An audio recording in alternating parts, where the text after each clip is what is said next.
Accueil et introduction au voyage des épices. Bienvenue dans cette exploration tranquille des routes anciennes que les épices ont empruntées. Emmenant leur essence parfumée depuis les terres lointaines de l'Inde jusqu'aux marchés animés d'Europe. Nous allons examiner sans précipitation cette chronique historique et géographique en posant les fondations pour comprendre le trajet fascinant qui a transformé non seulement la cuisine, mais aussi les échanges commerciaux et la société à travers les siècles. L'histoire des épices commence dans les vallées et les collines luxuriantes de l'Inde du Sud, une région célèbre pour sa diversité botanique. C'est ici que les premières cultures de poivre noir, de cannelle, de cardamome et de clous de girofle ont vu le jour, il y a plusieurs millénaires. Ces trésors naturels ont rapidement attiré l'attention de commerçants locaux qui ont commencé à les échanger contre d'autres marchandises, ouvrant ainsi la voie à un commerce florissant. Au fil du temps, ces épices ont trouvé leur chemin vers le nord et vers des ports côtiers comme ceux de Calicut et de Cochin, où elles étaient regroupées et préparées pour l'exportation.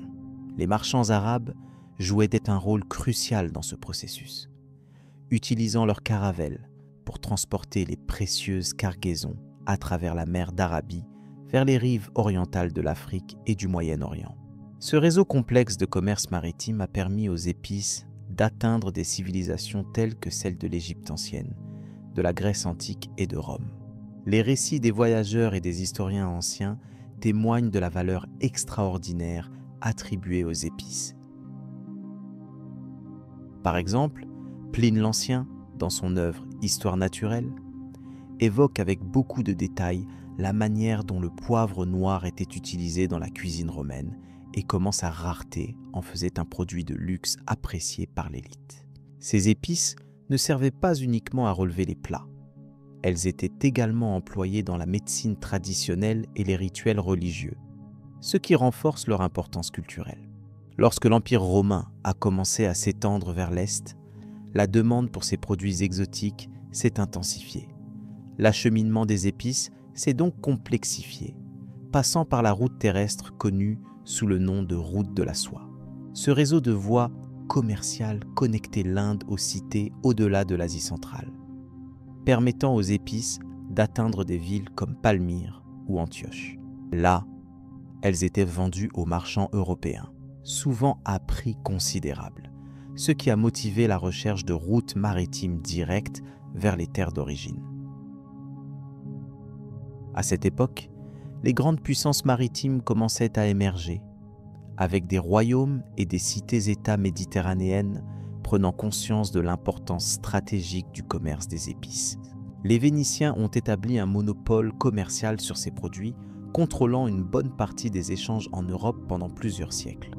Leur savoir-faire en navigation et en négociation leur permettait de maintenir cette position, malgré la concurrence croissante.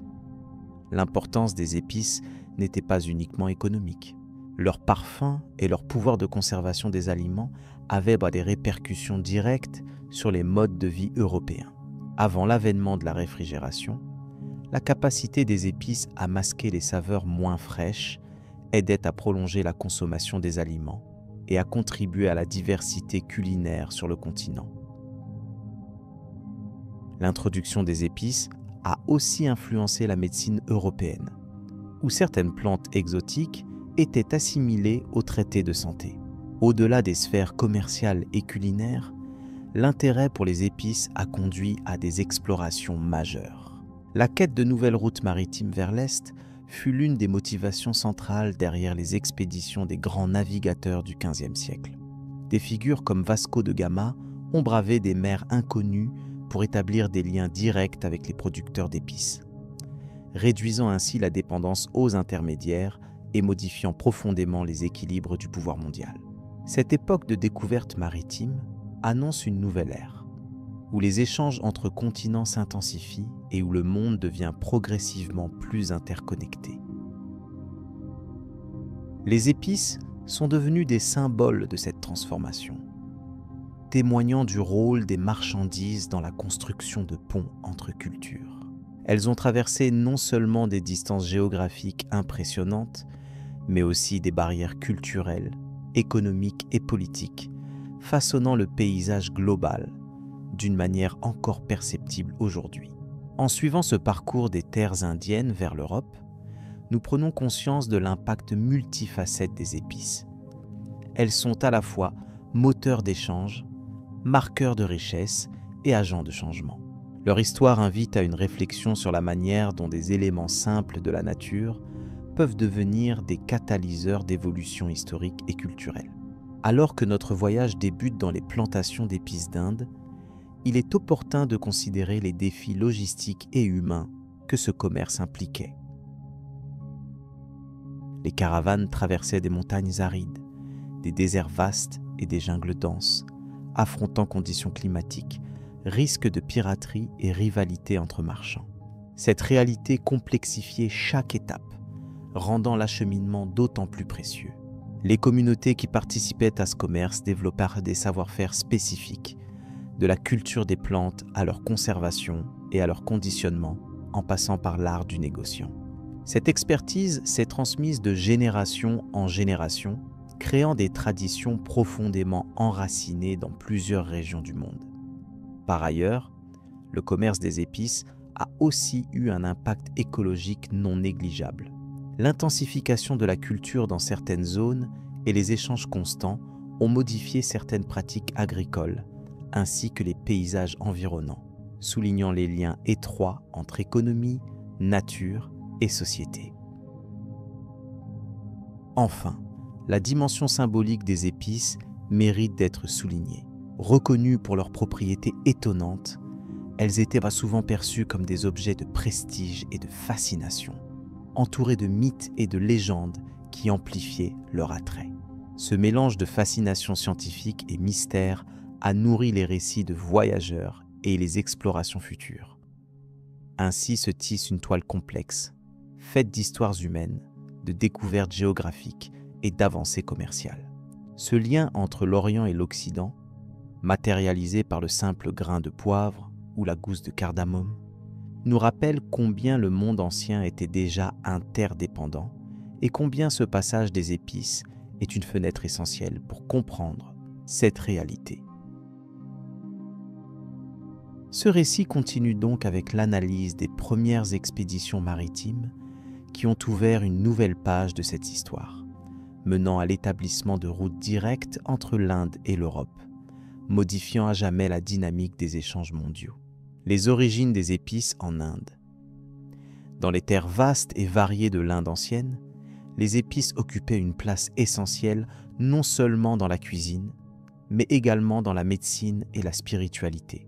Depuis des millénaires, les habitants utilisaient ces produits naturels pour transformer simples aliments en festins parfumés, mais aussi pour protéger leur santé. Les premières traces écrites, datant de plusieurs millénaires avant notre ère, évoquent déjà la présence d'épices dans les textes sacrés, soulignant leur importance culturelle. Ces ingrédients précieux étaient considérés comme des cadeaux de la nature dotés d'une énergie mystérieuse, capable de purifier le corps et l'esprit. Les civilisations de l'Inde ancienne avaient une connaissance approfondie des propriétés des plantes et des graines. Le curcuma, par exemple, était utilisé pour ses qualités antiseptiques bien avant que la science moderne ne confirme ses effets. La cannelle, quant à elle, servait non seulement à relever les plats, mais aussi à traiter des troubles gastro-intestinaux. Ces substances faisaient partie intégrante des rituels religieux, où elles symbolisaient la pureté et l'harmonie. Les prêtres et médecins anciens, tels que Charaka et Sushruta, compilèrent leur savoir dans des manuscrits qui fixèrent les usages médicinaux des épices, en relatant leur préparation et doses précises pour différents maux. Les épices jouaient aussi un rôle central dans les cérémonies et les offrandes. Lors des festivités, elles étaient utilisées pour parfumer l'air, embellir les plats festifs, mais également pour faire brûler de l'encens. Le safran, pourpre et lumineux, était recherché pour colorer les mets royaux et symboliser la richesse et la chance. Par ailleurs, les épices étaient liées au concept d'abondance et de prospérité, condition jugée nécessaire pour la fertilité de la terre et la santé des habitants. C'est ainsi que le commerce local devint indispensable, favorisant les échanges entre régions et renforçant les réseaux culturels à travers le sous-continent. L'importance des épices dans la cuisine indienne dépassait le simple goût. Elles permettaient de conserver les aliments dans un climat chaud, évitant la détérioration rapide. Certaines épices, telles que le clou de girofle ou le poivre noir, possédèrent des vertus antiseptiques, modulant ainsi la flore digestive et augmentant la résistance aux infections. Ces avantages pratiques contribuaient à leur usage répandu dans toutes les classes sociales. Que ce soit dans les foyers modestes ou parmi les élites, les épices étaient appréciées pour leur capacité à transformer des plats simples en expériences sensorielles riches. Cette dualité entre utilité et plaisir fit des épices des éléments indispensables à la vie quotidienne. Au cours des siècles, le savoir sur les épices s'est transmis oralement puis par écrit, notamment à travers les traités ayurvédiques et les textes de médecine traditionnelle. Leurs vertus curatives étaient variées et souvent combinées selon des formules précises. Par exemple, un mélange de gingembre, cardamome et curcuma pouvait être prescrit pour apaiser des inflammations ou améliorer la digestion. Ces recettes illustrent la complexité et la finesse des connaissances accumulées, témoignant d'une grande observation et d'une expérimentation attentive sur la nature. La médecine indienne ancienne associait les propriétés des épices non seulement aux symptômes physiques, mais aussi aux déséquilibres énergétiques, ce qui reflète une approche globale du bien-être.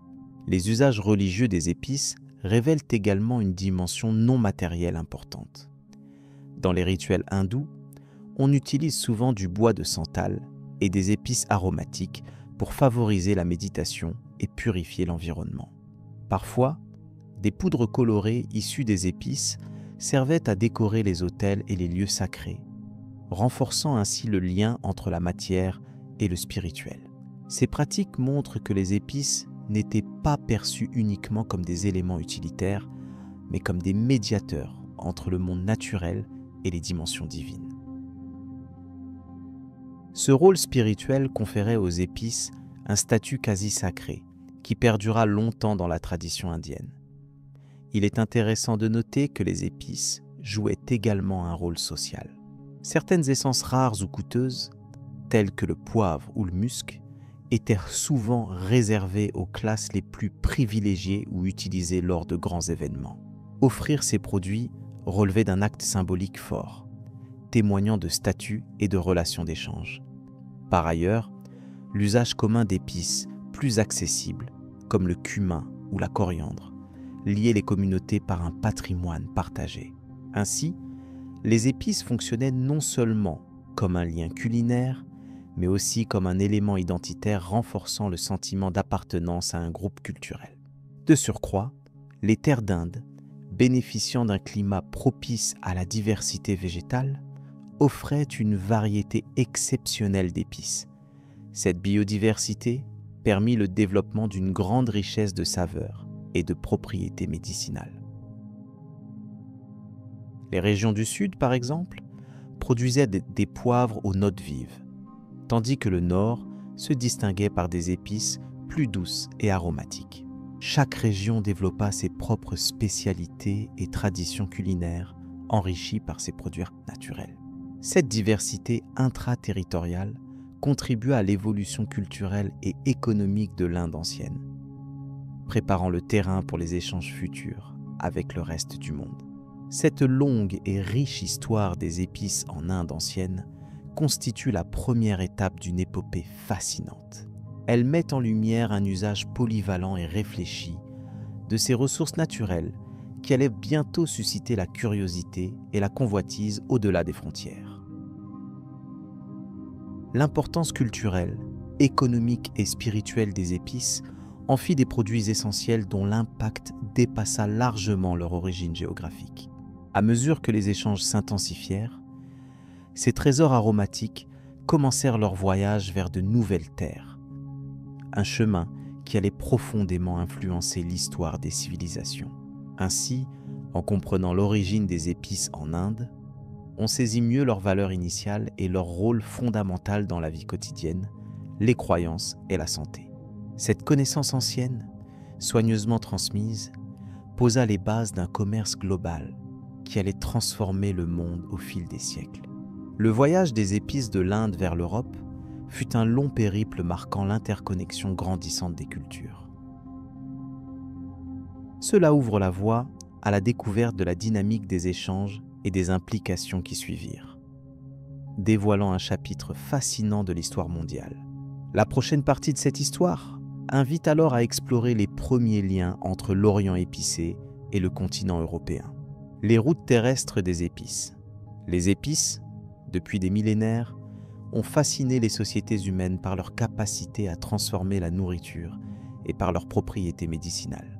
Avant l'essor des routes maritimes, les échanges commerciaux d'épices reposaient presque exclusivement sur des voies terrestres complexes qui reliaient les régions productrices d'Inde, du Sri Lanka et de la péninsule indo-chinoise à d'autres parties de l'Asie. Ces cheminements se sont développés en un vaste réseau d'itinéraires caravaniers traversant déserts, montagnes et plaines. Leurs histoires sont marquées par la persévérance des marchands, la richesse des produits transportés et le mélange des cultures le long du voyage.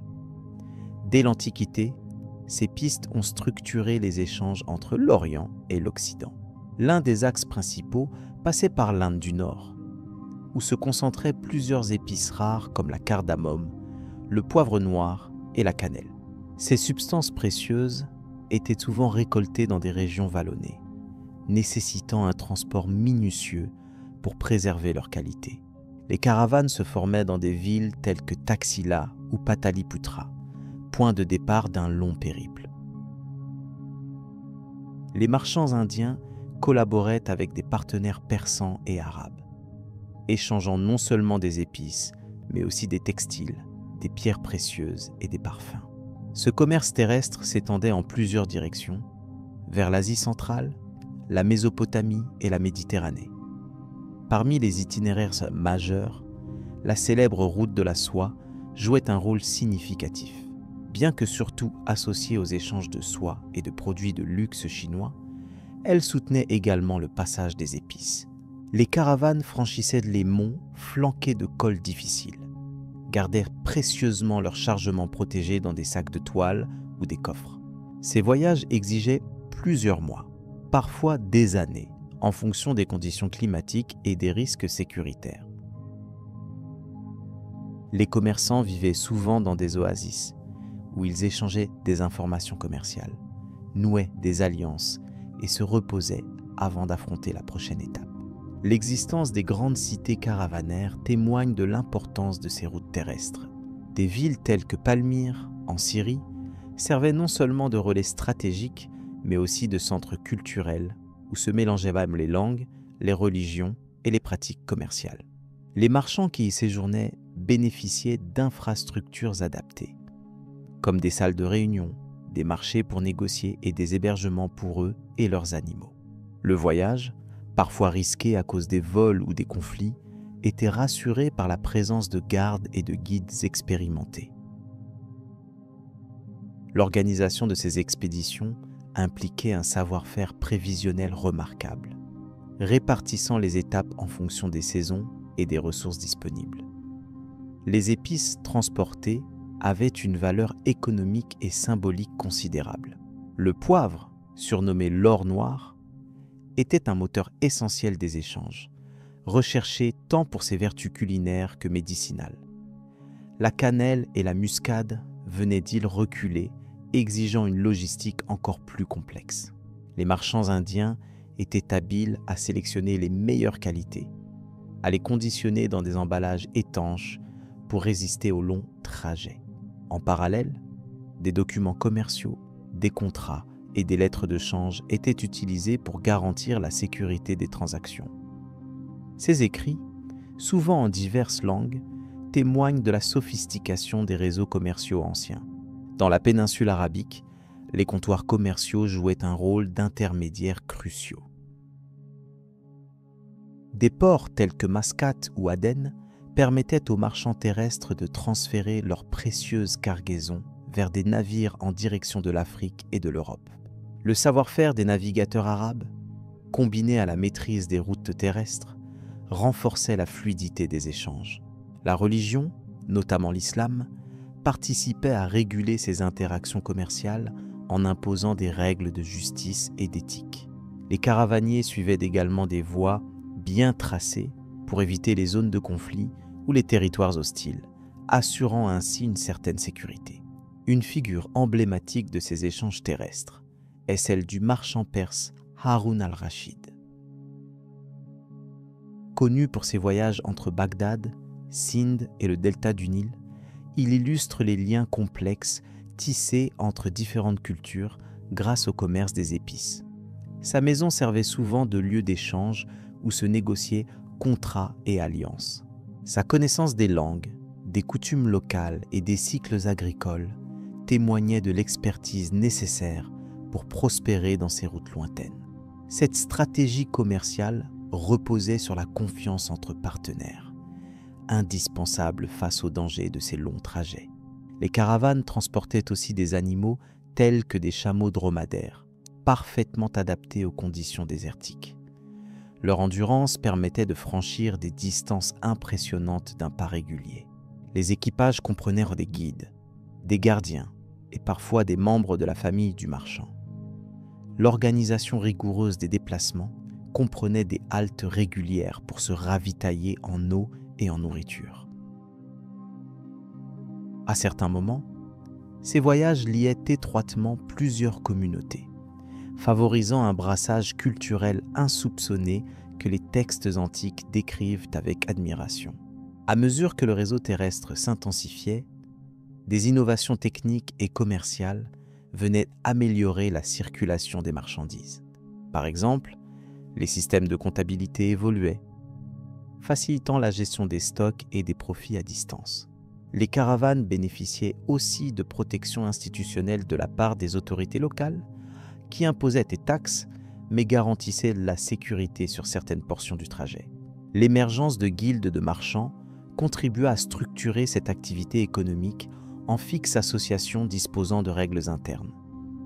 Ces développements participaient à la montée en puissance de l'économie antique sur le continent asiatique. L'importance des routes terrestres ne se limite pas à la simple économie. Elles étaient aussi des vecteurs d'idées, de religion et de savoir. Par exemple, l'expansion du bouddhisme vers l'Asie centrale s'est appuyée sur ces itinéraires, les monastères accueillant les voyageurs et les échanges culturels. Ces chemins facilitaient également la diffusion des innovations agricoles, pharmaceutiques et artistiques. Chaque escale pouvait devenir un creuset d'expérience et d'apprentissage, amplifiant la richesse intellectuelle des sociétés traversées. La dimension symbolique des épices s'enrichissait ainsi d'un lien profond avec les croisances humaines et spirituelles. Il convient également de mentionner les risques inhérents à ces trajets. Outre les obstacles naturels, les conflits entre royaumes ou tribus nomades représentaient une menace constante pour les caravanes. Les marchands devinrent souvent négocier des accords de passage ou payer des tributs pour obtenir la sécurité temporaire. Mais leur ténacité et leur capacité d'adaptation permirent de maintenir ces échanges vitaux. Ces routes terrestres, bien que lentes et ardues, assurèrent la continuité d'un commerce stratégique bien avant la domination des routes maritimes. Elles témoignent de l'ingéniosité et de la persévérance des sociétés anciennes. La transmission de ces savoirs commerciaux passe aussi par la documentation des itinéraires, que l'on retrouve dans des ouvrages tels que ceux de l'historien gréco-romain Strabon ou dans les récits des voyageurs arabes. Ces sources nous offrent un regard précieux sur la dynamique des échanges, les conditions du voyage et les particularités des produits transportés. Elles révèlent un monde encore très connecté malgré la difficulté des déplacements. Ces récits permettent de comprendre combien les épices ont constitué un lien tangible entre Orient et Occident, ouvrant la voie à des interactions majeures dans les siècles suivants. En conclusion, Les routes terrestres des épices avant l'ère maritime représentent un chapitre essentiel de l'histoire du commerce mondial. Elles ont permis de relier des sociétés éloignées, de favoriser la création de réseaux économiques complexes et de stimuler les échanges culturels à une échelle inédite. Même si leur rôle fut progressivement éclipsé par les voies maritimes, leur héritage demeure dans les traces laissées sur les terres traversées et dans la mémoire collective des peuples impliqués. La transition vers la navigation au large annoncera de nouvelles possibilités, mais ces premiers chemins resteront toujours un pilier fondamental de la circulation. Les débuts du commerce maritime. Les échanges commerciaux entre l'Inde et le reste du monde ont profondément évolué avec l'apparition du transport maritime. Dans les premiers siècles de notre ère, les épices, précieuses pour leur pouvoir aromatique et médicinal, étaient acheminées via des routes complexes terrestres et fluviales. Ces trajets terrestres étaient longs et périlleux, traversant de multiples territoires sous l'emprise de différents royaumes. C'est à partir du 1er siècle que des ports indiens, tels que celui de Muziris sur la côte sud-ouest, ont commencé à jouer un rôle central dans la concentration et la redistribution des marchandises. Muziris, véritable carrefour des échanges, attirait des commerçants venus de divers horizons, notamment des Perses, des Arabes et des Grecs. La ville bénéficiait de la protection d'un royaume puissant, capable d'assurer la sécurité des caravanes et des navires. C'est dans ce contexte que le commerce des épices a pris un tournant stratégique avec l'intensification des échanges maritimes. Les capacités des navires se sont améliorées, permettant de transporter de plus grandes quantités sur des distances plus longues, réduisant ainsi le recours aux routes terrestres. Les marins indiens maîtrisaient les techniques de navigation basées sur l'observation des étoiles, des vents et des courants. Les moussons, vents saisonniers réguliers, étaient des facteurs déterminants pour planifier les départs et les retours. L'assaisonnement précis des voyages maritimes garantissait une meilleure efficacité, diminuant les risques d'accidents ou de perte de cargaisons précieuses. Ces voyages exigeaient une organisation rigoureuse, depuis la préparation des cargaisons jusqu'aux accords passés avec les autorités portuaires. L'essor des ports comme celui de Calicut sur la côte ouest a amplifié ce phénomène. Ce port devint un point névralgique pour l'exportation des poivres, cannelle et autres épices rares. Calicut attirait les marchands arabes notamment, qui jouaient un rôle crucial dans la distribution des épices vers le Moyen-Orient et au-delà. Parallèlement, les premières expéditions plus lointaines vers l'ouest, notamment celles riches en ventures romaines, témoignent de la volonté d'outrepasser les obstacles traditionnels du commerce terrestre. Ce commerce maritime s'est constitué non seulement autour des biens matériels, mais aussi grâce aux échanges culturels, aux innovations techniques et aux réseaux diplomatiques. Les marchands indiens nouaient des alliances avec des acteurs locaux des zones portuaires occidentales, notamment dans le golfe Persique, où ils disposaient parfois de quartiers dédiés. Cette interaction a contribué à harmoniser les règles et à sécuriser les échanges pour toutes les parties impliquées. Il faut souligner que ce commerce avait aussi une dimension politique, car les royaumes indiens reconnaissaient l'importance d'entretenir de bonnes relations avec les puissances maritimes occidentales. Certains souverains ouvrirent leurs ports aux navires étrangers en échange de taxes sur les marchandises, générant des revenus non négligeables. Ce cadre institutionnel favorisa l'émergence d'une économie complexe reposant sur l'exportation massive des épices, désormais réputée dans tout le bassin méditerranéen. Plusieurs récits historiques décrivent les périples des capitaines et des équipages engagés dans ces voyages maritimes. Leur savoir-faire n'était pas uniquement technique, mais aussi diplomatique. Ils devaient naviguer entre les intérêts de différents royaumes et s'adapter aux modes de négociation en vigueur selon les régions traversées. Ce contexte rendait chaque expédition unique, alliant aventure commerciale et enjeux géopolitiques. Les cargaisons comprenaient surtout du poivre noir, de la cardamome, de la muscade et des clous de girofle, produits cultivés dans les régions tropicales d'Inde. La forte demande européenne pour ces aromates transformait ces denrées en véritable monnaie d'échange. Cette valeur économique croissante influença la structuration des routes maritimes, qui s'étendirent peu à peu vers la mer Rouge et le bassin méditerranéen, facilitant l'accès aux marchés romains puis byzantins. À mesure que ces échanges se développaient, la marine indienne s'affirmait par ses innovations. L'usage de la voile latine permit aux navires d'améliorer leur maniabilité, tandis que l'introduction de nouveaux matériaux renforçait la résistance des coques. Les navires indiens naguère limités à la navigation côtière pouvaient désormais s'aventurer plus loin en haute mer, garantissant un acheminement plus rapide et régulier des épices. Ces progrès, soutenus par l'implication active des commerçants, donnaient naissance à une dynamique commerciale d'envergure internationale. Ce mouvement marqua le début d'une ère où la mer devint un théâtre essentiel du commerce mondial, défiant l'ancien monopole des voies terrestres et ouvrant la voie à une mondialisation naissante fondée sur la mobilité et la connectivité entre continents. Enfin, cette période pose les jalons d'une histoire maritime riche, à la croisée des intérêts économiques, politiques et culturels. Elle préfigure également les ambitions ultérieures de puissances européennes à partir du XVe siècle, qui s'appuieront sur les connaissances acquises lors de ses débuts pour intensifier les explorations et les échanges. Ce voyage des épices, entamé dans les mers indiennes, trace ainsi la route d'un monde de plus en plus connecté et interdépendant. Ainsi, le commerce maritime des épices incarne une étape essentielle dans l'évolution des relations entre l'Inde et l'Europe, transformant les paysages économiques et sociaux de plusieurs civilisations.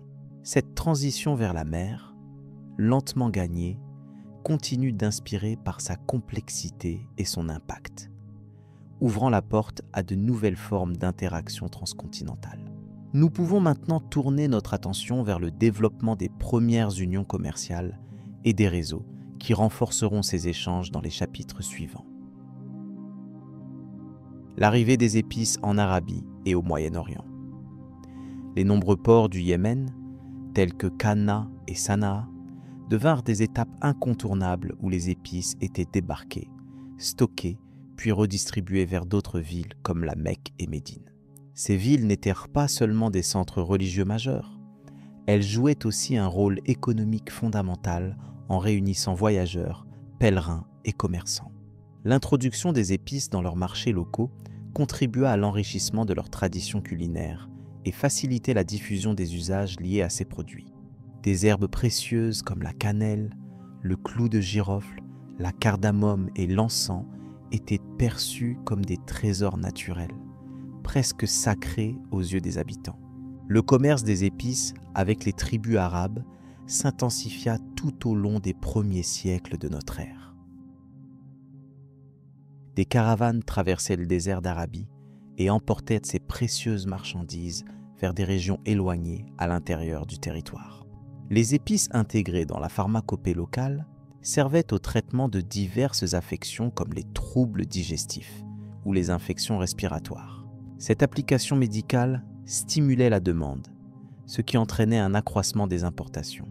Le rôle de certains intermédiaires, souvent de petits marchands ou de groupes tribaux spécifiques, fut essentiel pour garantir le passage sécurisé des cargaisons sur des itinéraires parfois périlleux.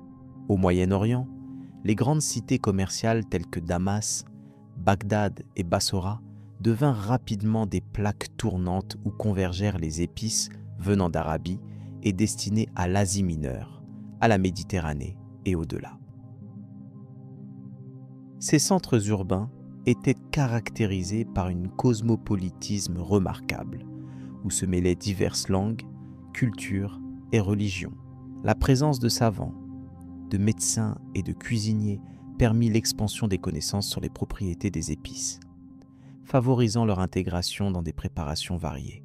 Ainsi, clous de girofle et muscade figuraient désormais parmi les ingrédients clés des recettes culinaires, des remèdes et même des parfums. Les épices avaient également une valeur symbolique dans les rituels religieux et les pratiques spirituelles de la région. L'encens et la myrrhe, en particulier, étaient utilisés dans les temples et lors des cérémonies officielles. Leur fumée évoquait la purification et la présence divine, rendant ces arômes indispensables aux pratiques cultuelles. Cette dimension spirituelle renforçait l'importance des épices dans la vie quotidienne et justifiait leur prix élevé. Par conséquent, les marchands qui contrôlèrent leur commerce jouissaient d'un pouvoir considérable, forgeant des alliances stratégiques avec les élites locales et les dirigeants. Le développement des techniques de navigation et du commerce maritime permit aux épices d'atteindre de nouvelles régions au fur et à mesure des progrès. Les bateaux arabes, comme les dhows, utilisaient les vents saisonniers et pouvaient parcourir de longues distances sans escale, assurant ainsi un approvisionnement régulier. Ce système sophistiqué facilita l'intégration des épices dans les habitudes alimentaires et médicales. Par ailleurs, la transmission orale et écrite des savoirs sur les épices permit aux savants arabes de compiler des traités détaillés qui influencèrent bien au-delà du Moyen-Orient, jusqu'en Europe et en Asie. La route des épices devint un flux complexe et permanent, mêlant hommes, marchandises, idées et traditions. Le contact entre les cultures s'enrichit mutuellement, les épices jouant un rôle de médiateur silencieux.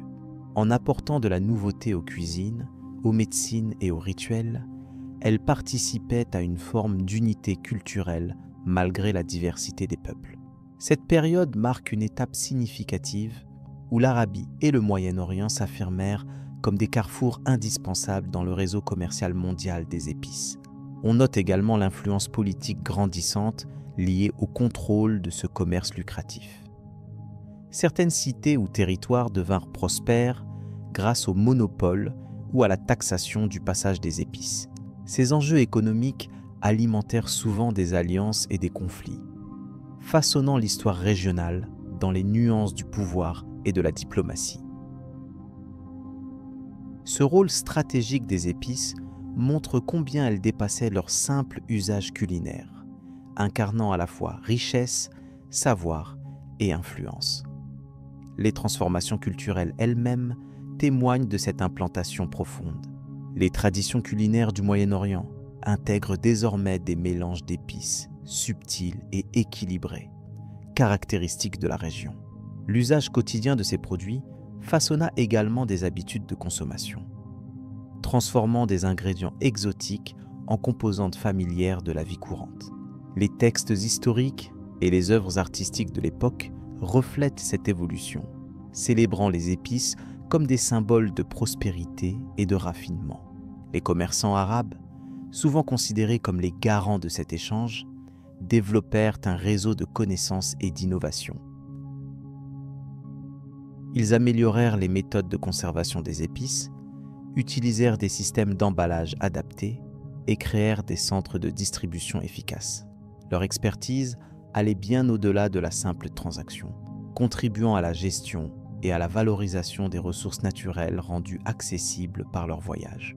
Ce savoir-faire permit de maintenir la circulation fluide des épices dans des conditions parfois difficiles, notamment en raison des climats désertiques et des routes éloignées. L'importance des épices dans le commerce contribua aussi à l'émergence d'un art spécifique de la négociation. Le marchand devait évaluer la qualité des produits, anticiper les besoins des clients et s'adapter aux fluctuations du marché. La confiance et la réputation étaient des atouts majeurs dans ce contexte. Ainsi, les routes des épices étaient non seulement des voies matérielles, mais aussi des lieux d'interaction sociale complexes, où se construisaient des relations durables entre les peuples. Cette période historique voit également la coexistence et parfois la concurrence avec d'autres réseaux commerciaux qui transportaient or, textiles et pierres précieuses. L'équilibre entre ces flux favorisait une diversification des activités économiques et renforçait la stabilité des cités traversées. Les épices pouvaient servir d'éléments d'échange privilégiés dans des régions où la monnaie manquait, témoignant de leur valeur intrinsèque et universelle. Ce rôle multifonctionnel souligne leur importance unique dans le tissu économique et social du Moyen-Orient.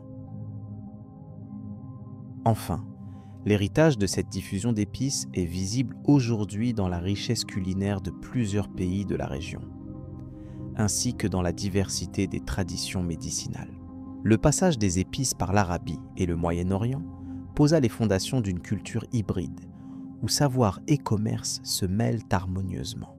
Cette étape clé ouvre la voie à leur introduction ultérieure en Europe, préparant un terrain fertile à l'échange global. La prochaine étape de leur parcours nous conduira vers l'ouest, dans les ports méditerranéens et au cœur des marchés européens émergents.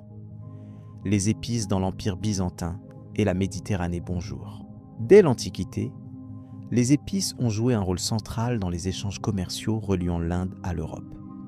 Elles arrivaient à Constantinople, centre névralgique de l'Empire byzantin qui dominait le commerce méditerranéen. La ville, perchée sur le Bosphore, servait de porte d'entrée pour les produits précieux provenant de l'Orient, notamment le poivre, la cannelle, la muscade et le clou de girofle. Ces épices n'étaient pas seulement appréciées pour leur saveur, mais aussi pour leurs vertus médicinales. Le parcours des épices débutait souvent dans les régions tropicales de l'Inde, notamment dans les forêts humides et fertiles du sud. De là, elles étaient transportées par caravane ou par voie maritime jusqu'au port de la mer Rouge. Puis, elles traversaient le désert arabique en convois organisés, avant d'arriver à des comptoirs comme celui d'Aden. Ces relais commerciaux étaient essentiels pour assurer la qualité et la sécurité des marchandises jusqu'à la Méditerranée. Constantinople regroupait une diversité impressionnante de marchands venus de différentes cultures. Grecs, Arabes, Juifs et autres commerçants se retrouvaient dans ces marchés pour échanger ces produits rares. Le Grand Bazar et les quais du port étaient des lieux où les langues se mêlaient et où les négociations s'étalaient sur des jours entiers. On y évaluait non seulement le prix, mais aussi la pureté des épices, un facteur crucial pour maintenir leur valeur. La demande en épices dans les villes méditerranéennes comme Alexandrie, Antioche ou Venise a stimulé une activité économique florissante. Ces produits étaient souvent réservés à l'élite, qu'elle soit aristocratique, ecclésiastique ou marchande. L'usage des épices dans les cuisines raffinées, la conservation des aliments ou la fabrication de parfums témoignaient d'un savoir-faire développé au fil des siècles. Cette consommation sophistiquée renforçait l'importance stratégique des échanges avec l'Orient. Outre leur valeur gustative, les épices occupaient une place importante dans la pharmacopée byzantine. Les traités médicaux décrivaient en détail leurs usages thérapeutiques, qu'il s'agisse de soigner les troubles digestifs, d'atténuer les inflammations ou d'améliorer la circulation sanguine. Les herboristes de la capitale rendaient hommage à ces plantes venues de terres lointaines en les intégrant dans des remèdes complexes qui circulaient parmi la population urbaine. Le transit d'épices vers l'Empire byzantin était soumis à une organisation rigoureuse, assortie d'une fiscalité précise. Les autorités contrôlaient de près les routes commerciales, afin d'éviter les fraudes et de garantir l'approvisionnement régulier des marchés. Chaque cargaison était enregistrée et soumise à des droits, qui représentaient une part importante des revenus de l'État. Cette politique avait pour effet de renforcer la position de Constantinople comme plaque tournante incontournable. Le rôle de l'Empire byzantin dans la diffusion des épices s'étendait aussi aux vastes régions côtières de la Méditerranée orientale. Par ses relations diplomatiques avec les cités italiennes ou les royaumes balkaniques, il permettait l'exportation de ces produits vers l'Europe occidentale. Venise, principalement, bénéficiait de ce canal d'approvisionnement, car elle assurait ensuite la distribution sur tout le continent. Le lien entre ces deux puissances commerciales était d'une importance capitale pour les échanges mondiaux. Ces épices précieuses ne circulaient pas uniquement sous forme brute. Elles étaient transformées, moulues ou mélangées en compositions spécifiques destinées à la vente. Cette pratique ajoutait de la valeur au produit final et permettait aux marchands de diversifier leur offre. Les artisans byzantins mettaient aussi à profit leurs compétences en matière de conditionnement, utilisant des emballages élaborés qui facilitaient leur transport tout en préservant les qualités aromatiques. Un personnage notable de cette époque est Michael Kalergis, marchand établi à Constantinople, dont les archives familiales révèlent le rôle essentiel qu'il a joué dans le commerce des épices. Michael entretenait des liens étroits avec les comptoirs d'Aden et de Malabar. Sa correspondance indique une attention constante portée au délai de livraison et à la qualité, condition fondamentale pour la réussite commerciale. Son réseau comprenait également des agents dans les ports de la Méditerranée, témoignant de la complexité des circuits économiques. On observe également l'impact social de ce commerce sur les populations locales. Dans les villes portuaires, la présence de marchands et d'ouvriers spécialisés favorisait une certaine prospérité. Ces échanges engendraient la création de quartiers dédiés, où se côtoyaient différentes communautés linguistiques et culturelles. Ainsi, la diffusion des épices allait de pair avec une forme d'ouverture cosmopolite, propre aux grands centres urbains byzantins. Le miracle économique autour des épices trouvait aussi sa traduction dans les arts et l'architecture. Certaines richesses générées grâce à ces échanges se matérialisaient par la commande de monuments publics, d'églises décorées ou d'objets précieux. Les symboles du pouvoir et du faste byzantin étaient intimement liés au contrôle de ces voies commerciales essentielles. Cette dimension politique et culturelle souligne l'importance stratégique de la route des épices. Les fluctuations de la demande et les épisodes de guerre ou de piraterie perturbaient parfois ce fragile équilibre. Plusieurs crises militaires dans la région modifiaient les itinéraires commerciaux, obligeant à la recherche de voies alternatives ou à des accords temporaires entre puissances rivales. Ces aléas renforçaient la vigilance des autorités et incitaient les marchands à sécuriser leur cargaison par des moyens variés. Cette réalité complexifiait la gestion des circuits d'approvisionnement. En dépit des difficultés, le commerce des épices demeurait un moteur essentiel de la prospérité byzantine jusqu'au XIIIe siècle. Il favorisait la circulation des richesses, mais aussi des idées et des savoirs. Les traités géographiques et les récits de voyageurs témoignent d'un intérêt marqué pour ces marchandises et pour les territoires qu'elles traversaient. Le commerce des épices se révélait ainsi un véritable vecteur de connexion entre l'Orient et l'Occident.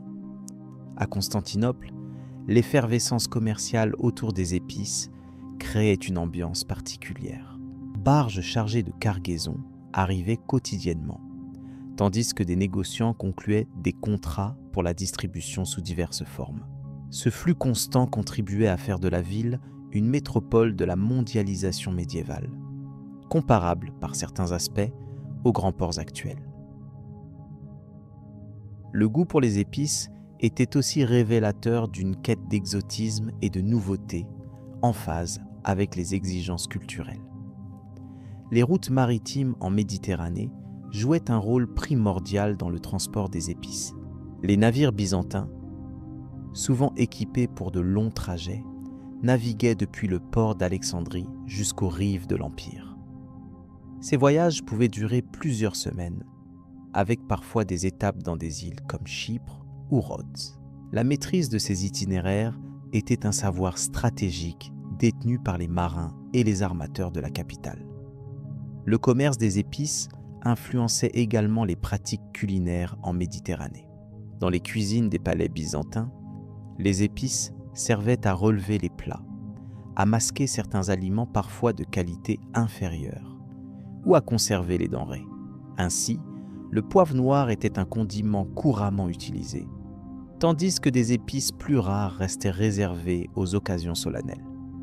Cette utilisation gourmande reflétait une sophistication des goûts et un raffinement des sens. Il ne faut pas oublier le rôle des intermédiaires arabes et perses, qui assuraient une partie importante de la logistique pour acheminer ces épices jusqu'au marché byzantin. Leur connaissance approfondie des routes de l'Orient et leur maîtrise des langues locales favorisaient la fluidité des échanges.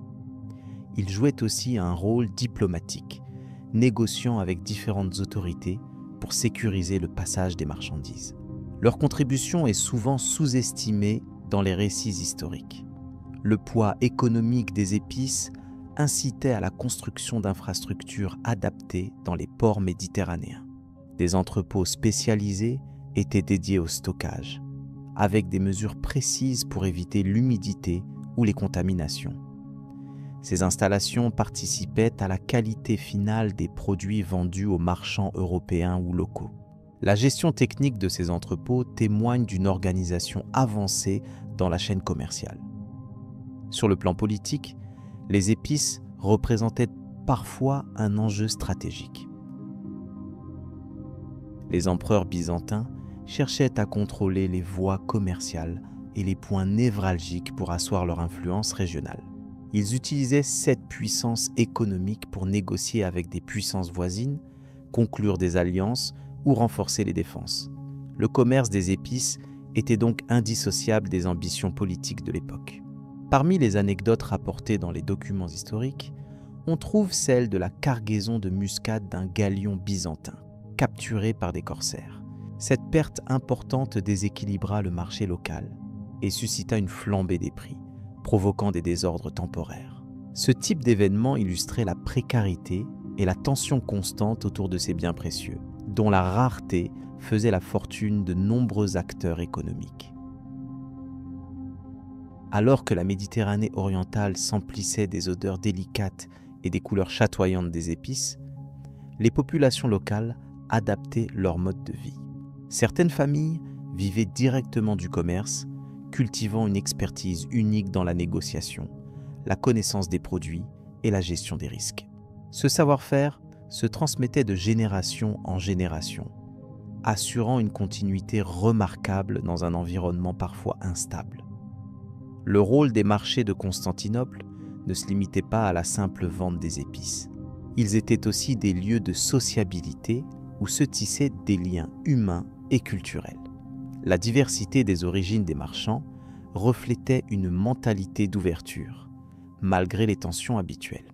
Ces échanges favorisaient la circulation de nouvelles idées, de savoirs et même d'innovations technologiques liées au transport et à la conservation des denrées. Les archives conservées dans les monastères byzantins révèlent aussi l'importance religieuse attachée aux épices. Certaines espèces étaient utilisées lors des rites liturgiques, parfument les encens ou servaient à la préparation de médicaments sacrés. Cette dimension spirituelle ajoutait une autre couche de valeur à ces produits, renforçant leur symbolisme dans la société médiévale. Elle témoigne de la multiplicité des usages autour des épices. Les échanges avec la péninsule italienne se révélèrent particulièrement fructueux. Venise, grâce à ses liens commerciaux établis avec Constantinople, devint un relais incontournable.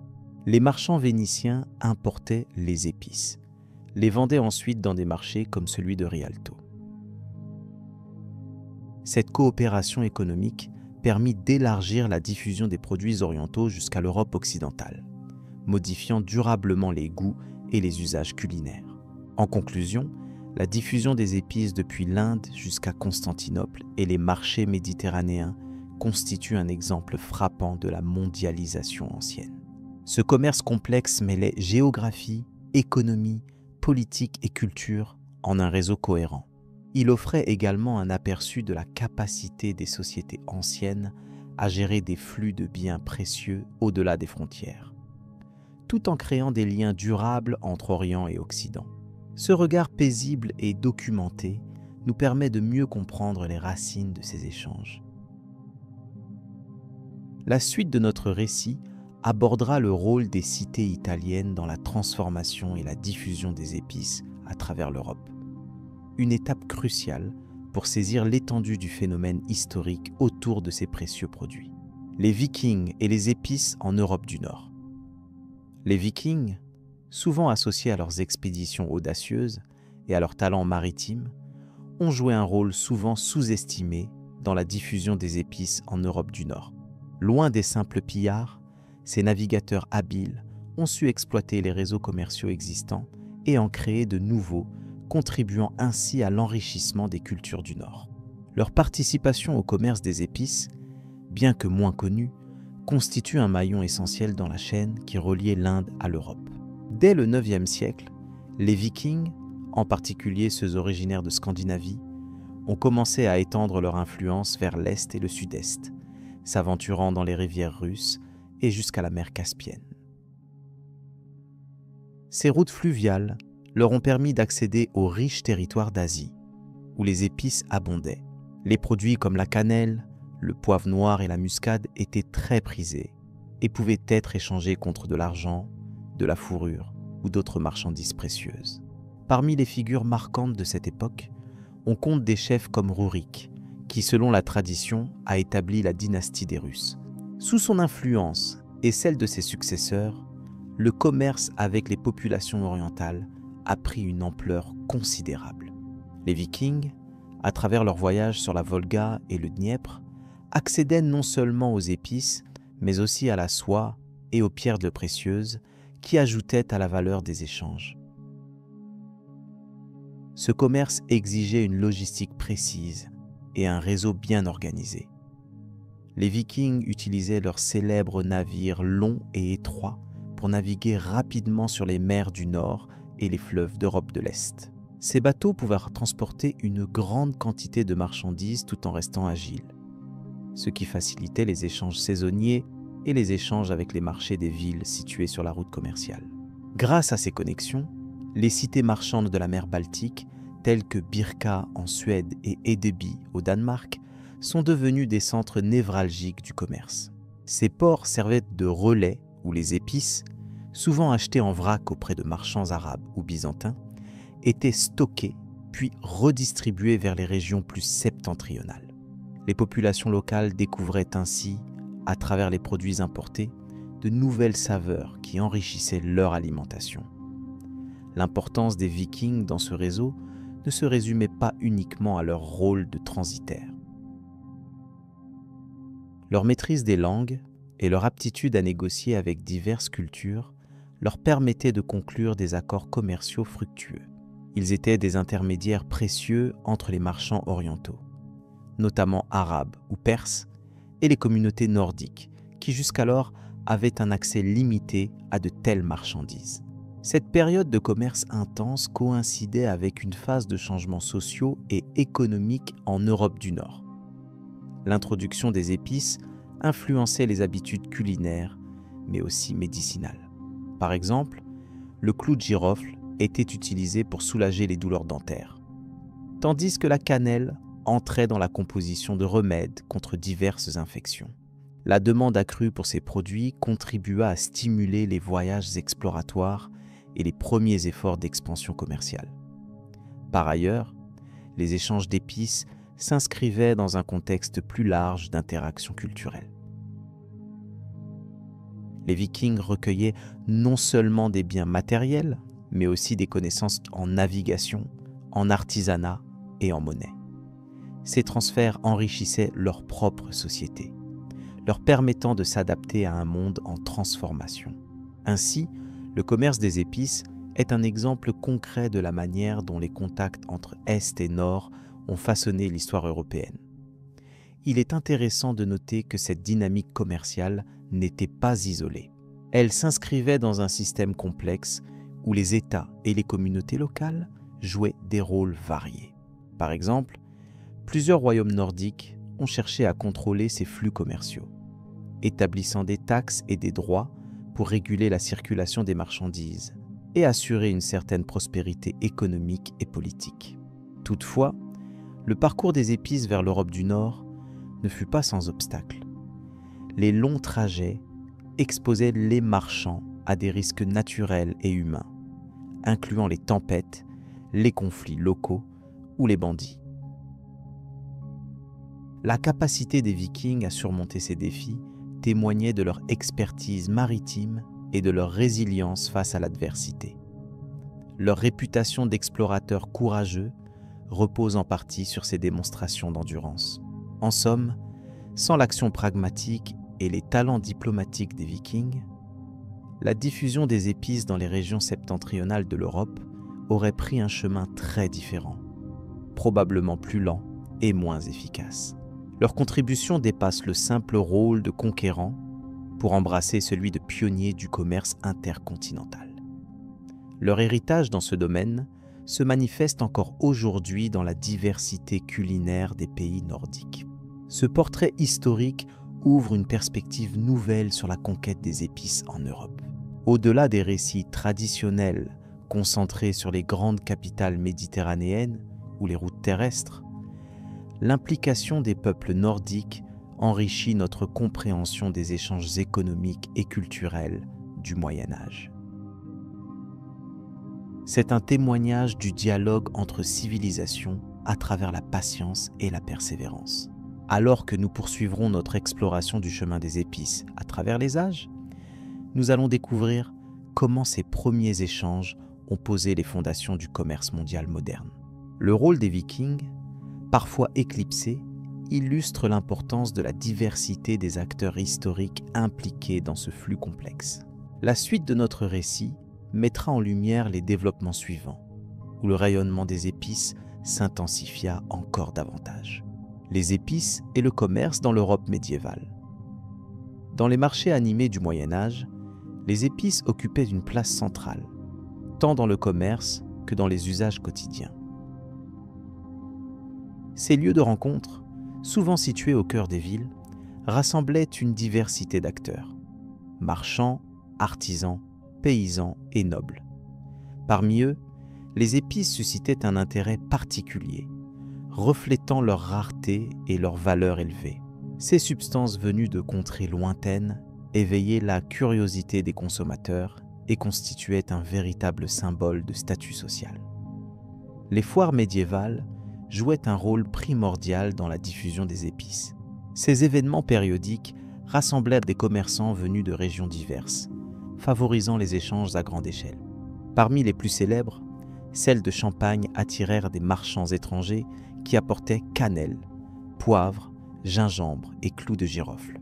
Ces articles rares étaient échangés contre des produits locaux, tels que la laine ou le vin, illustrant l'interdépendance des économies régionales. Les marchands européens, véritables entrepreneurs de leur époque, développèrent des réseaux commerciaux complexes. Beaucoup d'entre eux étaient des Italiens, notamment de Venise et de Gênes, qui jouaient un rôle de médiateur entre l'Orient et l'Europe. Ces cités possédaient des comptoirs dans des ports stratégiques du bassin méditerranéen, facilitant l'importation des aromates. Il est intéressant de noter que ces échanges ne se réduisaient pas à une simple transaction marchande. Ils impliquaient aussi une importante dimension culturelle et sociale. Les épices n'étaient pas seulement des ingrédients culinaires, mais aussi des éléments médicinaux essentiels. La médecine médiévale, inspirée des connaissances gréco-arabes, utilisait souvent la cannelle ou le clou de girofle pour traiter diverses affections. Ces substances étaient censées équilibrer les humeurs du corps, concept fondamental dans la théorie des 4 éléments. Ainsi, l'emploi des épices se situait à l'intersection de la science, de la gastronomie et de la croyance, ce qui accentuait leur prestige. Le poivre, souvent surnommé « roi des épices », avait une importance commerciale majeure. Sa rareté et ses propriétés conservatrices le rendaient indispensable pour les armateurs et les ménages aisés. Les marchands de poivre de la Hanse, par exemple, développaient des routes terrestres et fluviales permettant de rejoindre les ports de la mer du Nord. Ces circuits économiques soulignaient l'envergure du commerce européen qui s'étendait du nord au sud du continent. À côté de ces grandes places commerciales, les épices circulaient aussi dans les salons des nobles et dans les cuisines monastiques. La gastronomie médiévale associait les saveurs épicées à un raffinement qui témoignait du rang social de ceux qui pouvaient s'offrir ces produits précieux. Par ailleurs, les monastères, centres de savoir, possédèrent souvent des herbiers où l'on cultivait certains aromates ou en étudiait les vertus. Ceci illustre l'intégration des épices dans la vie quotidienne et intellectuelle. Le commerce des épices impliquait des pratiques financières avancées, comme le crédit et le change. Les marchands et banquiers de l'époque mirent au point des lettres de change qui facilitaient les transactions à longue distance, sans déplacement immédiat de grosses sommes d'argent. Cet aspect économique témoignait de la sophistication des échanges et du rôle central des épices comme marchandises de luxe, pouvant déclencher des flux financiers importants. La diversité des épices introduites en Europe engendrait également un savoir-faire particulier en cuisine. Les chefs, qu'ils soient dans les cours royales ou dans des établissements publics, maîtrisaient l'art de doser les saveurs pour rehausser les plats. On utilisait aussi les épices pour masquer la saveur de viande conservée. Ce mélange d'ingrédients exotiques et locaux participait à l'élaboration d'une cuisine médiévale riche et variée. Les églises et les structures hospitalières accueillaient aussi des épices pour leurs propriétés antiseptiques et thérapeutiques. On trouve des manuscrits médicaux faisant référence à des pharmacopées où les épices constituent un élément stable et essentiel. Ces institutions étaient non seulement des lieux de soins, mais aussi des centres de diffusion des connaissances liées à ces marchandises précieuses. Les routes terrestres traversant l'Europe témoignaient aussi du rôle des épices en tant que bien convoité. Les voies romaines, réutilisées pour le transport commercial, facilitaient l'acheminement rapide des produits vers l'intérieur du continent. Ces échanges participaient à la connectivité croissante entre les régions, un phénomène renforcé par la sécurité relative procurée par les seigneurs locaux ou les guildes urbaines. Ainsi, le rôle des épices dans le commerce et la société médiévale était multiple. Elles étaient le moteur d'un commerce international, un signe de pouvoir social, un outil médical et un ingrédient culinaire. Cette complexité fait des épices un témoin précieux de l'interconnexion des peuples, des cultures et des savoirs à une époque encore largement dominée par le local. À mesure que la demande européenne grandissait, les itinéraires commerciaux se multipliaient, reliant de plus en plus l'Orient à l'Occident. Cette dynamique commerciale eut des conséquences durables sur l'économie européenne, qui ne cessa de s'adapter à ces nouvelles exigences. Ces mutations préfigurèrent les grands bouleversements à venir, dans lesquels les épices jouèrent un rôle clé. Nous pouvons maintenant aborder la suite de cette histoire fascinante, qui explore les voyages des marchands et la découverte de nouveaux territoires à travers l'essor des échanges maritimes. L'importance des épices pour les découvertes géographiques. L'histoire des épices est intimement liée à celle des grandes découvertes géographiques qui ont transformé le monde. Depuis plusieurs siècles, les épices telles que la cannelle, la muscade, le poivre et le clou de girofle proviennent essentiellement des côtes et des îles de l'Inde et de l'archipel indonésien. Ces denrées rares et précieuses jouaient un rôle crucial dans les économies anciennes, car elles étaient utilisées non seulement pour assaisonner les mets, mais aussi pour leurs propriétés médicinales et conservatrices. Le commerce des épices attirait l'attention des marchands arabes et persans bien avant l'arrivée des Européens. Au XVe siècle, l'Europe ressentit un désir profond d'accéder directement aux sources de ces trésors aromatiques. Jusqu'alors, les épices arrivaient en Europe par des routes terrestres longues et périlleuses, contrôlées par des intermédiaires qui gonflaient les prix. Le passage par la route de la soie, ou le commerce via le Moyen-Orient, imposait de nombreux frais et risques liés aux conflits géopolitiques. Ainsi, de puissantes maisons commerciales italiennes, notamment celles de Venise et de Gênes, profitaient d'un quasi-monopole sur l'importation et la distribution des épices. La quête d'un passage maritime pour rejoindre directement les terres productrices devint une priorité stratégique pour des royaumes comme le Portugal et l'Espagne. Ces pays cherchèrent à contourner les routes terrestres contrôlées par les Ottomans et les Arabes. Le roi Jean II de Portugal soutint des explorateurs comme Bartholomew Dias, qui réussit à franchir le cap de Bonne-Espérance, ouvrant ainsi une voie vers l'océan Indien. Ce fut un jalon décisif qui permit à Vasco de Gama de de parvenir jusqu'aux côtes de Calicut, en Inde, en 1489. L'importance économique du contrôle des routes maritimes s'accompagnait de notions géopolitiques croissantes. Les puissances européennes comprirent que la maîtrise du commerce des épices renforcerait considérablement leur influence sur la scène mondiale. La navigation devint ainsi un enjeu majeur pour asseoir leur domination et enrichir leur trésorerie. Le commerce maritime fut soutenu par d'importants progrès dans la conception navale, tels que la caravelle, ainsi que dans la maîtrise des techniques de navigation astronomique avec l'astrolabe et la boussole. Les conséquences de cette recherche d'un accès direct aux épices furent profondes et durables. Elles contribuèrent à l'établissement de comptoirs européens le long des côtes de l'Afrique, de l'Asie et plus tard des Amériques. Elles favorisèrent aussi l'émergence du capitalisme commercial européen. Les compagnies comme la Compagnie des Indes orientales, fondée par les Hollandais et plus tard par les Anglais, jouèrent un rôle central dans la gestion et le monopole du commerce des épices à l'échelle mondiale. Cette dynamique économique aboutit également à une concurrence intense entre les différentes puissances maritimes, parfois marquée par des conflits armés ou des alliances stratégiques avec des populations locales. Pour les Européens, comprendre les savoir-faire nautiques des peuples indigènes fut indispensable à la réussite de leurs expéditions. Ils apprirent à utiliser les marées, les vents et les courants pour optimiser leurs trajets, la navigation devenant un art fondamental pour atteindre les sources des épices.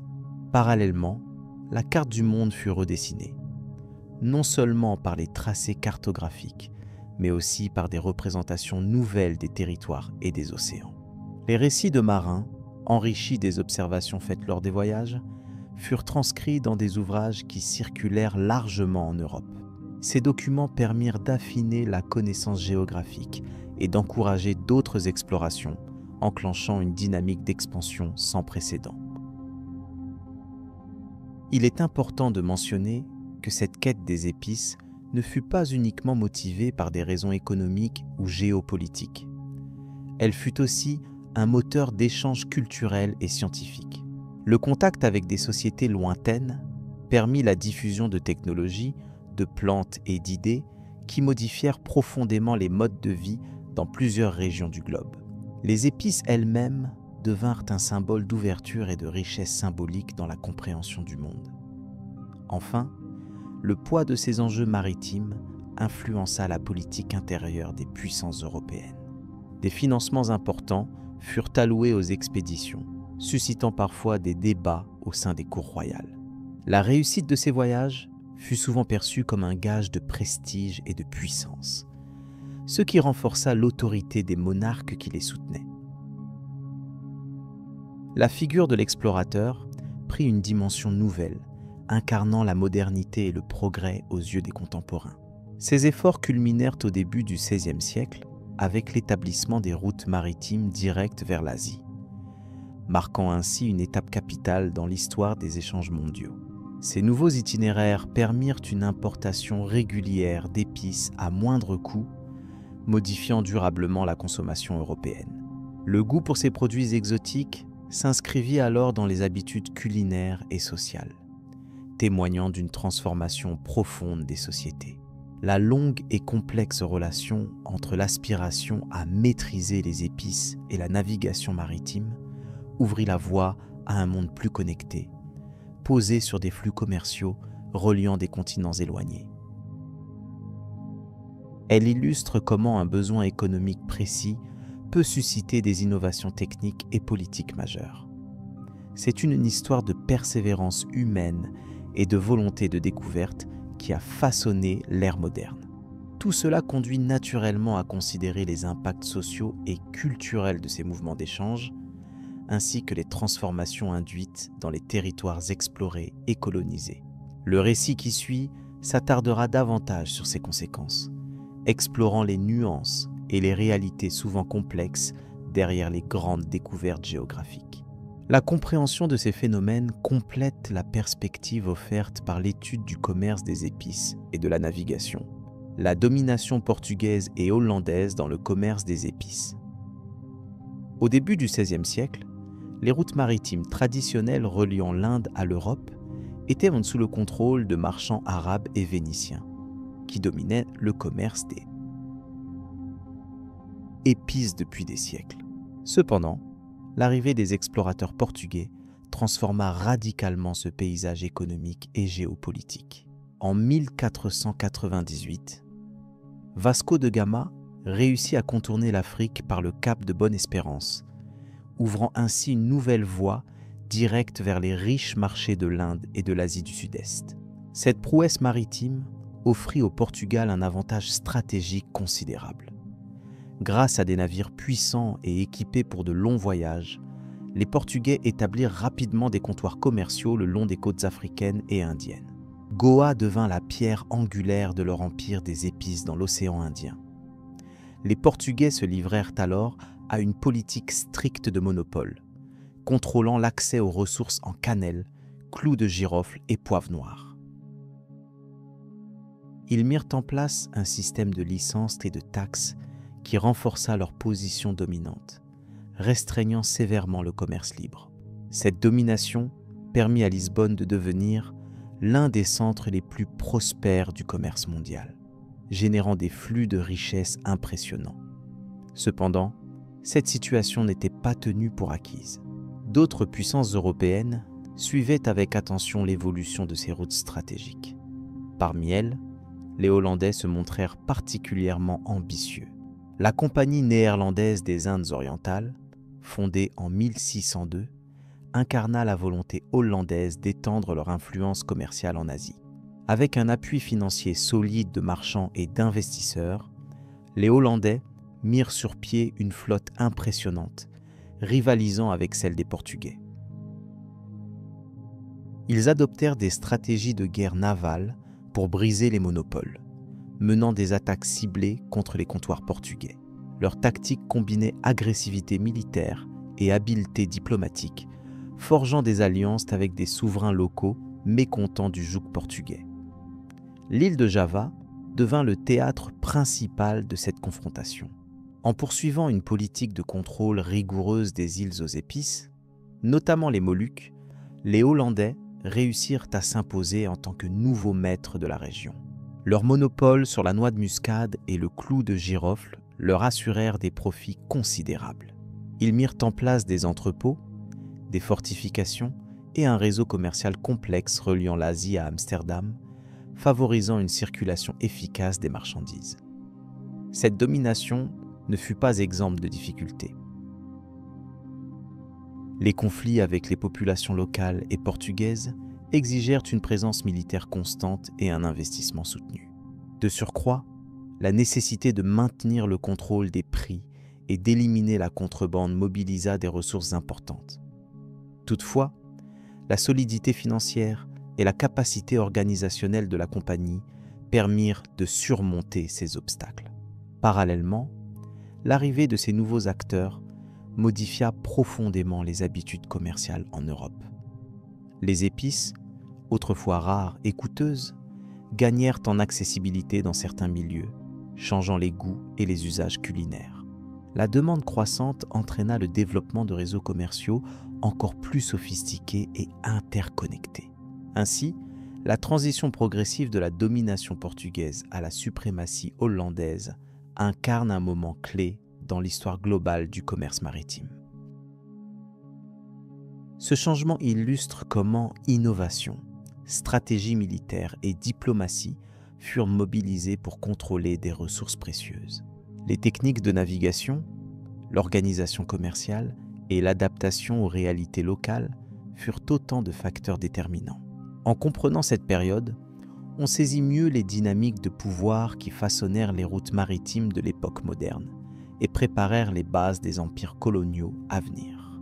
Cette histoire invite à réfléchir sur l'impact durable de ces échanges sur les sociétés d'Europe et d'Asie, ainsi que sur les liens complexes entre conquête et commerce. L'évolution de ces monopoles montre combien la maîtrise des mers conditionnait l'accès aux richesses du monde lointain. Ces bouleversements annonçaient déjà la mondialisation naissante, où les intérêts économiques guidaient les expéditions et redessinaient les cartes politiques. Nous sommes maintenant prêts à explorer comment les rivalités entre puissances européennes s'intensifièrent davantage au fil du temps et comment elles influencèrent la seconde moitié de cette extraordinaire histoire des épices. Le rôle des épices dans la diffusion culturelle et culinaire en Europe. Les épices ont toujours occupé une place cruciale dans le déroulement de l'histoire européenne, influençant tant les habitudes alimentaires que les courants culturels.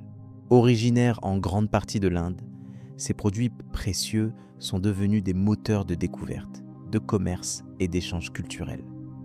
Leur voyage, long et complexe, s'est tissé à travers des routes terrestres et maritimes. Ces itinéraires, connus sous plusieurs noms tels que la route de la soie ou la route des épices, permirent le passage de marchandises, mais aussi d'idées et de savoirs entre l'Orient et l'Occident. Dès l'Antiquité, des peuples comme les Romains s'émerveillaient devant la richesse aromatique venue d'Extrême-Orient. La vanille, la cannelle, le poivre ou encore le gingembre ont traversé des continents pour finir sur les tables européennes. Chaque épice portait avec elle une histoire particulière, désormais liée à la culture et à la gastronomie des royaumes, cités ou peuples qui les acquirent. L'importance de ces saveurs dépassait largement la simple dimension culinaire.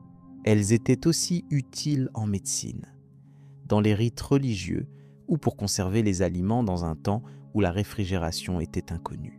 Cette multidimensionnalité explique en partie leur valeur exceptionnelle et le rôle qu'elles jouèrent dans l'économie mondiale naissante. Au fil des siècles, le commerce des épices suscita convoitises et rivalités. Des marchands musulmans, vénitiens puis portugais, espagnols et hollandais s'engagèrent dans des expéditions souvent périlleuses. Parmi eux, Vasco de Gama, en atteignant les côtes indiennes au tout début du XVIe siècle, ouvrit une nouvelle ère des échanges entre l'Inde et l'Europe. Cette découverte maritime permit de contourner les routes terrestres contrôlées par des puissances intermédiaires parfois hostiles. Par conséquent, les prix des épices chutèrent et leur diffusion devint plus large. Les dîners aristocratiques, mais aussi les foyers plus modestes, commencèrent à intégrer ces aromates qui jusqu'alors étaient un luxe rare. Parallèlement à la circulation matérielle des épices, on observe une transformation profonde des pratiques culinaires. Le piment, originaire d'Amérique mais parfois confondu avec d'autres épices lors de son arrivée, modifia grandement les plats en introduisant des saveurs inédites. La cuisine européenne, longtemps focalisée sur des goûts doux ou salés, s'adapta progressivement en intégrant des notes piquantes ou exotiques. Ce phénomène témoigne d'une curiosité gustative, mais aussi d'un contact élargi avec d'autres cultures. Les vins, les sauces, les pâtisseries furent réinventées grâce à ces nouvelles influences olfactives et gustatives. Ce passage d'épices eut un retentissement au-delà de la table. La médecine, par exemple, bénéficia largement de la diversité des plantes aromatiques. Le clou de girofle fut employé pour lutter contre certaines infections, tandis que la cardamome apparut dans les pharmacies pour ses vertus digestives.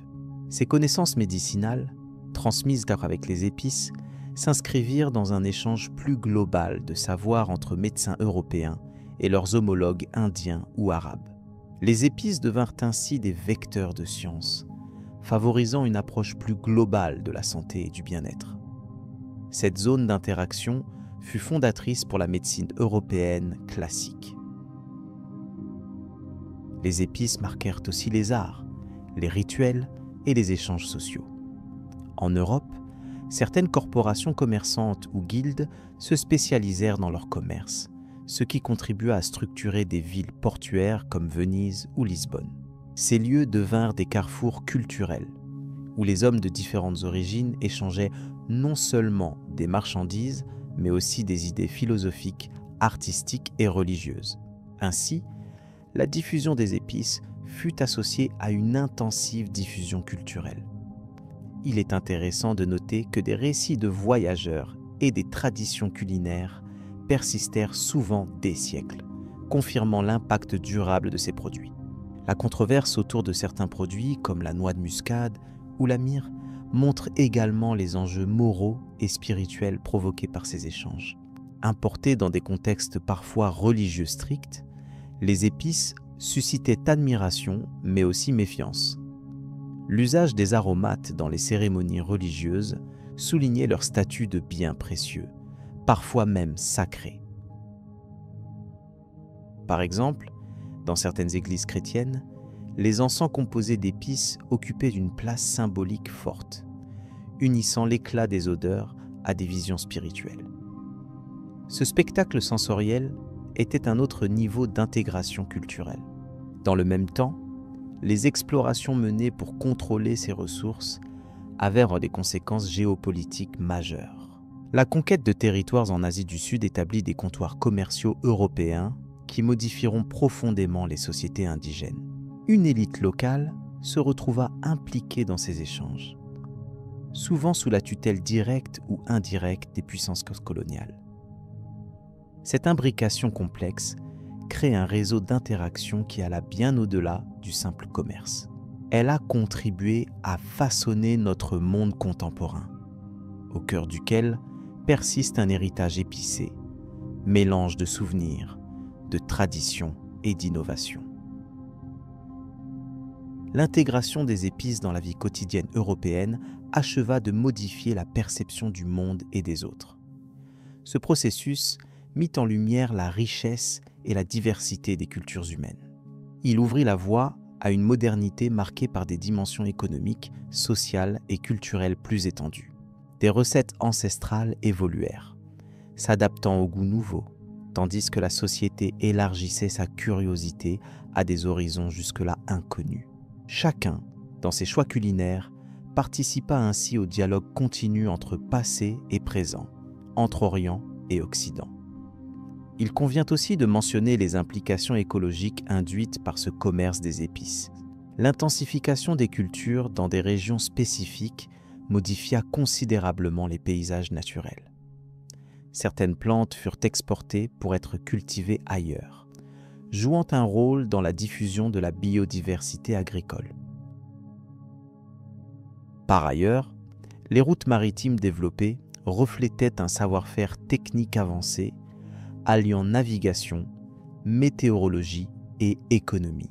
Ce savoir était le fruit d'une longue expérience accumulée par de nombreux peuples, contribuant à une maîtrise renouvelée de l'espace mondial. Enfin, la transformation des habitudes alimentaires grâce aux épices se remarque encore aujourd'hui. Le marché contemporain regorge d'aromates variés, témoignant du long parcours historique de ces ingrédients.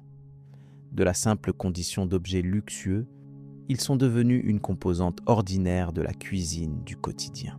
Ainsi, le voyage des épices d'Inde vers l'Europe illustre un chapitre incontournable de notre histoire commune. Il éclaire la manière dont des produits matériels peuvent traverser les frontières et enrichir les échanges, non seulement commerciaux, mais aussi humains et culturels. Cette réflexion nous amène à considérer le rôle des biens de consommation dans la construction du monde moderne, tout en préparant le terrain pour percevoir les transformations à venir dans les pratiques alimentaires mondiales. De cette manière, le récit des épices ouvre naturellement la voie pour examiner leurs impacts profonds sur la société dans la suite de cette étude. Conclusion et perspectives contemporaines sur le commerce des épices. Au terme de ce long voyage des épices, il convient d'observer combien leur parcours a profondément marqué les échanges entre l'Orient et l'Occident, façonnant des rapports économiques, culturels et sociaux qui continuent à se faire sentir aujourd'hui.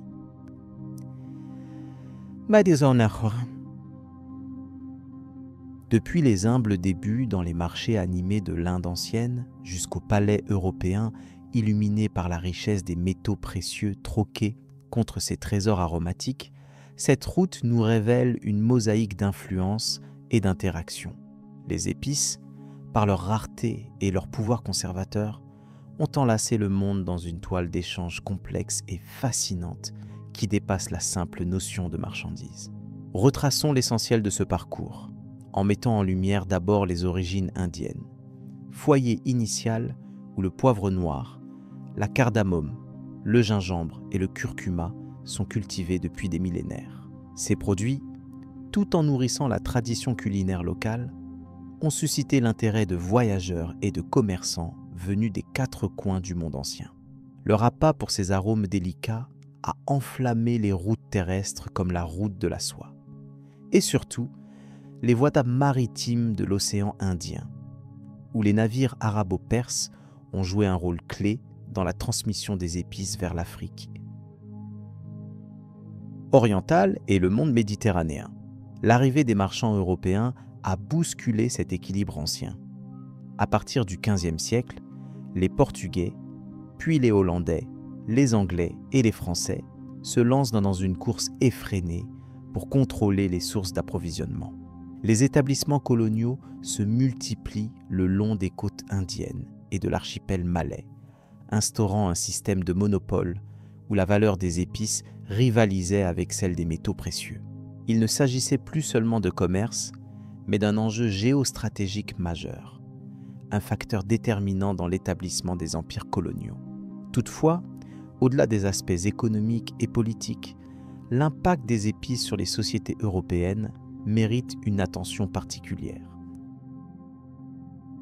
Leur introduction a transformé les habitudes culinaires, enrichissant les saveurs et stimulant l'invention gastronomique dans les cuisines royales et populaires.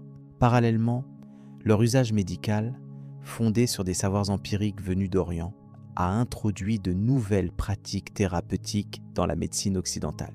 Cette diffusion culturelle fut un véhicule essentiel de la rencontre entre les civilisations, un pont entre tradition et innovation. Aujourd'hui, dans un monde profondément globalisé, le commerce des épices demeure une activité importante bien que transformée. La production locale en Inde reste essentielle, articulée avec un marché international où des millions de tonnes d'épices transitent grâce aux technologies modernes.